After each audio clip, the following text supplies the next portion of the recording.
Hello and welcome back to Abhyudaya classes UP. आज के इस वीडियो में हम बायोलॉजिकल साइंस का लेसन प्लान, जिसका टॉपिक है हमारा पाचन तंत्र, इस पर चर्चा करने वाले हैं। जैसा कि ऑलरेडी हमने बहुत सारे पाठ्य योजनाओं पर साइंस का, हमारा जो भी बायोलॉजिकल फिजिकल साइंस का है, हर पाठ्य योजनाओं पे, हर टॉपिक पे चर्चा किया हुआ है। आज की इस वीडियो में हम पाचन तंत्र टॉपिक का लेसन प्लान डिस्कस करेंगे और अपने अगले वीडियो में श्वसन तंत्र का लेसन प्लान डिस्कस करेंगे।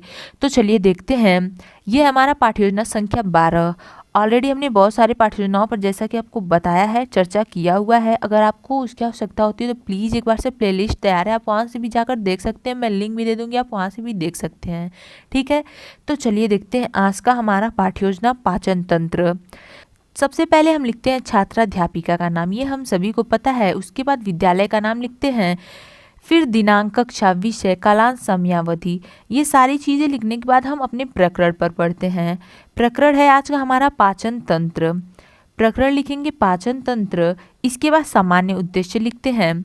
सामान्य उद्देश्य हम पूर्ववत लिखते हुए आगे बढ़ते हैं, जैसा कि हमने ऑलरेडी बहुत बार सामान्य उद्देश्य पर चर्चा किया हुआ है।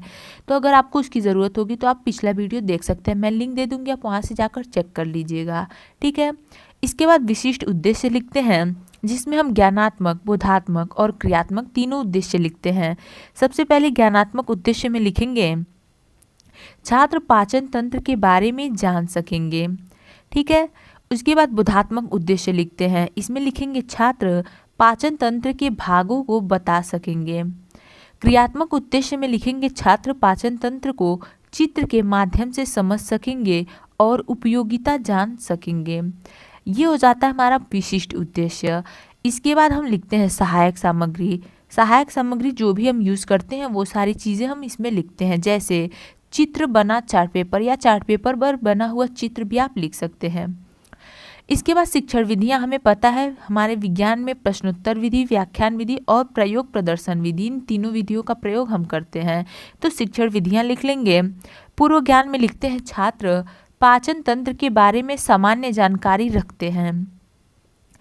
पूर्व ज्ञान के बाद आगे बढ़ते हैं हम अपने प्रस्तावना के प्रश्न पर। प्रस्तावना का प्रश्न हेडिंग लिखते हैं। इसमें हम फिर एक बॉक्स बनाएंगे जिसमें क्रम संख्या लिखेंगे। छात्र अध्यापिका है तो छात्र अध्यापिका कथन, अगर आप छात्र अध्यापक हैं तो छात्र अध्यापक कथन लिखते हैं। आगे बढ़ते हैं, इसके बाद हम लिखते हैं छात्र छात्रा कथन। फिर क्वेश्चन करते हैं। सबसे पहला प्रश्न है हमारा, मानव को कार्य करने के लिए किसकी आवश्यकता होती है? छात्र बताएंगे कि ऊर्जा की। उत्तर लिखेंगे छात्र छात्रा कथन में ऊर्जा की। फिर दूसरा प्रश्न करेंगे, मानव को ऊर्जा किससे प्राप्त होता है? छात्र बताएंगे कि भोजन से होता है, तो छात्र छात्रा कथन में लिखेंगे भोजन से। तीसरा प्रश्न करेंगे, भोजन का, मानव में भोजन का पाचन किस अंग में होता है? छात्र बताएंगे कि पाचन तंत्र में होता है, लिख देंगे पाचन तंत्र में। उसके बाद हम लिखते हैं अपना समस्यात्मक प्रश्न। समस्यात्मक प्रश्न में लिखेंगे, मानव के पाचन तंत्र के बारे में आप क्या जानते हैं? यहाँ पे हो जाएंगे छात्र मौन, लिख देंगे समस्यात्मक प्रश्न। यहीं पे होता है हमारा प्रस्तावना का प्रश्न जो है समाप्त। अब लिखते हैं उद्देश्य कथन। उद्देश्य कथन में लिखेंगे, बच्चों आज हम लोग विज्ञान विषय के अंतर्गत पाचन तंत्र के बारे में विस्तृत अध्ययन करेंगे। ये हो जाता है हमारा उद्देश्य कथन। उद्देश्य कथन के बाद लिखेंगे प्रस्तुतिकरण। प्रस्तुतिकरण देंगे, इसमें क्रमशः हम शिक्षण बिंदु, छात्राध्यापिका या छात्राध्यापक कथन, छात्र छात्रा कथन और श्यामपट्ट कार्य का बॉक्स बनाएंगे, जैसे आप यहाँ पे देख सकते हैं। ओके, आगे बढ़ते हैं। पहला शिक्षण बिंदु है हमारा पाचन तंत्र। लिखेंगे पहला शिक्षण बिंदु, अपना पाचन तंत्र लिख देंगे। उसके बाद विकासात्मक प्रश्न करेंगे हम। विकासात्मक प्रश्न हेडिंग लिखेंगे। इसमें पहला क्वेश्चन है, जब हम खाना खाते हैं तो उसका पाचन कहाँ होता है? छात्र बताएंगे पाचन तंत्र में, तो छात्र छात्रा कथन में लिख देंगे। फिर अगला क्वेश्चन करेंगे, पाचन तंत्र के बारे में बताइए। यहाँ पे छात्र मौन हो जाएंगे, समस्यात्मक लिख देंगे। उसके बाद स्पष्टीकरण देते हैं हम। स्पष्टीकरण में लिखेंगे, पाचन तंत्र के अंतर्गत ग्रहण किए गए भोजन का पाचन एवं अवशोषण होता है। मानव के पाचन तंत्र में कई सहायक पाचन ग्रंथियां शामिल हैं, जहां भोजन का पाचन होता है। पाचन तंत्र को आहार नाल भी कहा जाता है। ठीक है, पाचन तंत्र को आहार नाल भी कहा जाता है। मनुष्यों के मुख द्वारा ग्रहण किया गया भोजन एक लंबी नलिका से गुजरता है जिसे आहार नाल भी कहते हैं। मुख गुहा, ग्रासनली, आमाशय, छोटी आंत, बड़ी आंत, मलाशय तथा गुदा का मल द्वार आहार नाल के विभिन्न भाग हैं। ये आप पहले शिक्षण बिंदु का स्पष्टीकरण लिखेंगे अपना। छात्र छात्रा कथन वाले बॉक्स में हम लिख देंगे छात्र ध्यानपूर्वक सुनेंगे। उसके बाद श्यामपट्ट कार्य करते हैं। श्यामपट्ट कार्य जो भी चीज़ें हम टीचिंग के दौरान श्यामपट्ट पर करते हैं, बच्चों को बताते हैं, लिखवाते हैं, वही सारी चीज़ें हम श्यामपट्ट कार्य वाले बॉक्स में लिखते हैं। जैसे आप यहाँ पे देख सकते हैं लिखा हुआ है पाचन तंत्र या आहार नाल। अब इसके बारे में आप बता रहे हैं छात्रों को कुछ इस प्रकार फ्लो चार्ट के माध्यम से, जैसे मुख हो गया, मुख गुहा, ग्रासनली, आमाशय, छोटी आंत, बड़ी आंत, मलाशय, गुदा, ये सारी चीज़ें आप लिख लेंगे श्यामपट्ट कार्य में। आगे बढ़ते हैं हम अपने बोध प्रश्न की ओर। बोधात्मक प्रश्न हेडिंग लिखेंगे।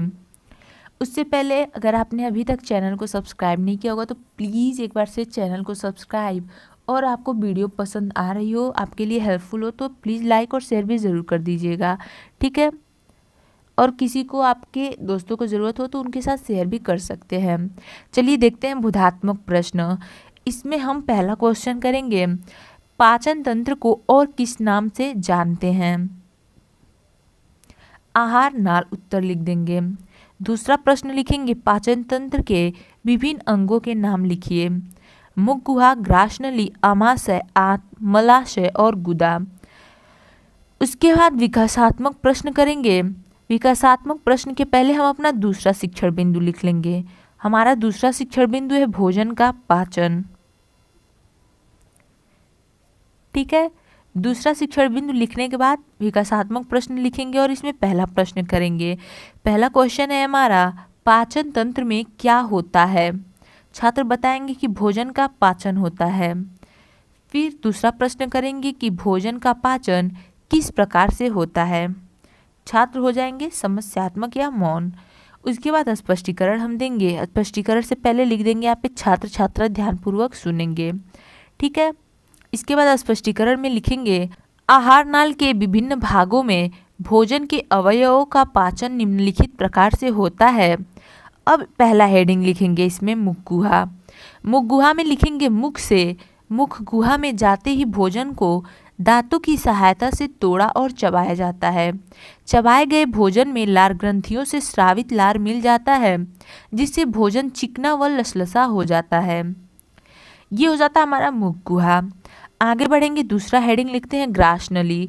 ग्रासनली में लिखेंगे, लार के साथ चिकना होकर भोजन आहार नाल में, ग्रसनी में और फिर ग्रासनली में पहुंचता है। यहाँ पर भोजन का पाचन नहीं होता है, ठीक है। इसके बाद तीसरा हेडिंग लिखेंगे आमाशय। आमाशय में लिखेंगे, ग्रासनली से भोजन आमाशय में आता है। यहाँ पर भोजन काफ़ी देर तक रहता है। आमाशय की दीवारों से जठर रस का स्रावण होता है, जिसमें पाचन एंजाइम HCl एवं श्लेष्म पाया जाता है। पाचक एंजाइम पेप्सिन द्वारा प्रोटीन का पाचन करता है। HCl भोजन के माध्यम को अम्लीय बनाता है तथा भोजन को सड़ने से बचाता है। ये हो जाता है हमारा आमाशय। इसके बाद छोटी आंत के बारे में लिखेंगे। इसमें लिखेंगे, आमाशय से भोजन छोटी आंत में पहुंचता है। यहाँ पर पित्ताशय से निकलने वाला पित्त रस और अग्नाशय से निकलने वाला अग्नाशयी रस दोनों ही नलिकाओं द्वारा पहुँचते हैं। इन रसों में उपस्थित एंजाइम द्वारा भोजन में उपस्थित कार्बोहाइड्रेट, प्रोटीन तथा वसा का पाचन होता है। ये हो गया हमारा दूसरा शिक्षण बिंदु भी यहाँ पे कंप्लीट। श्यामपट्ट कार्य आप कर लेंगे। जैसे यहाँ पे देख सकते हैं, या जो भी आप चीज़ें पढ़ाते हैं, ब्लैक बोर्ड पे करवाते हैं, वो सारी चीज़ें इसमें लिख लेंगे। पित्तरस, अग्नाशयी रस, ये सारी चीज़ें जो भी आपको उचित लगता हो, आप इसमें से भी चाहें तो ये भी सारी चीज़ें जो इसमें से लिखते हैं लिख सकते हैं। बोधात्मक प्रश्न अब लिखेंगे। बोधात्मक प्रश्न में पहला क्वेश्चन है हमारा, जठर रस का स्रावण कहाँ से होता है? छात्र बताएंगे आमाशय से। या आप छात्र छात्रा कथन वाले बॉक्स में लिख देंगे। फिर क्वेश्चन करेंगे, कार्बोहाइड्रेट, प्रोटीन, वसा का पाचन कहाँ होता है? छात्र बताएंगे छोटी आंत में। इसके बाद आगे बढ़ेंगे हम अपने तीसरे शिक्षण बिंदु की ओर। तीसरा शिक्षण बिंदु है हमारा भोजन का अवशोषण। ठीक है, अब तीसरा शिक्षण बिंदु में हम विकासात्मक प्रश्न पहला करेंगे, स्वांगीकरण किसे कहते हैं। यहीं पे हो जाएंगे छात्र समस्यात्मक या मौन, लिख देंगे और आगे बढ़ेंगे स्पष्टीकरण की ओर। स्पष्टीकरण में लिखेंगे, छोटी आंत के अंतिम भाग पर उंगली नुमा उभार विलाई पाए जाते हैं। इस भाग द्वारा पचे हुए भोजन के पोषक तत्व अवशोषित किए जाते हैं। यह क्रिया अवशोषण कहलाती है। अवशोषण द्वारा पचे हुए भोजन का उपयोग कोशिकाओं द्वारा शरीर की वृद्धि एवं अन्य जैविक क्रियाओं के संचालन हेतु किया जाता है। यह प्रक्रिया स्वांगीकरण कहलाता है या कहलाती है। इसके बाद इसी में हम बड़ी आंत को भी बता देंगे। बड़ी आंत हेडिंग लिखेंगे और इसमें लिखेंगे इसमें लिखते हैं, भोजन का अनुपयोगी भाग बड़ी आंत में पहुंचता है जहां पर इससे अतिरिक्त पानी अवशोषित कर लिया जाता है। बचा हुआ अपशिष्ट भोज्य अर्धठोस रूप में मलाशय में एकत्रित होता है, जो समय समय पर मल के रूप में बाहर निकल जाता है। यह क्रिया बहिक्षेपण कहलाती है। ये हो जाता है हमारा तीसरा शिक्षण बिंदु। इसी के साथ यहीं पे कंप्लीट। बोधात्मक प्रश्न कर लेंगे जिसमें पूछेंगे पानी का अवशोषण कहाँ होता है, तो छात्र बताएंगे बड़ी आंत में। फिर आप पूछेंगे विलाई कहाँ पाए जाते हैं, यहाँ पे 2 कर लीजिएगा, ये दूसरा क्वेश्चन है। विलाई कहाँ पाए जाते हैं, छात्र बताएंगे छोटी आंत में। ये हो गया हमारा बोधात्मक प्रश्न। अब आगे बढ़ेंगे हम अपने पुनरावृत्ति के प्रश्न की ओर। पुनरावृत्ति के प्रश्न की ओर आगे बढ़ने से पहले आपको बता दें कि अगले वीडियो में हम श्वसन तंत्र का लेसन प्लान डिस्कस करने वाले हैं, तो प्लीज़ चैनल से जुड़ना नहीं भूलें, चैनल से जुड़े रहें। एक बार प्लीज़ चैनल को सब्सक्राइब, और वीडियो आपको पसंद आ रही हो, हेल्पफुल लग रही हो, आपके लिए हेल्प थोड़ी बहुत भी हुई हो, तो लाइक और शेयर भी ज़रूर कर दीजिएगा। अगले वीडियो में हम श्वसन तंत्र का लेसन प्लान डिस्कस करेंगे। ठीक है, चलिए देखते हैं पुनरावृत्ति का प्रश्न। हमारा पहला क्वेश्चन है, पाचन तंत्र के मुख्य अंग कौन कौन हैं। दूसरा, जठर रस कहाँ स्रावित होता है। तीसरा, स्वांगीकरण किसे कहते हैं। ये हो जाता है हमारा पुनरावृत्ति के प्रश्न। इसके बाद हम गृह कार्य देते हैं और उसी के साथ होता है हमारा पाठ्ययोजना समाप्त। गृह कार्य में लिखेंगे, सभी छात्र घर से पाचन तंत्र के बारे में लिखकर लाएंगे, और इसी के साथ होता है यहीं पर हमारा पाठ्ययोजना समाप्त। सो गाइज, आज की वीडियो में बस इतना ही। मिलते हैं अगले वीडियो में, तब तक के लिए चैनल से जुड़े रहें। जाते वक्त प्लीज़ एक बार चैनल को सब्सक्राइब, लाइक और शेयर जरूर कर दीजिएगा वीडियो को। Okay, thank you.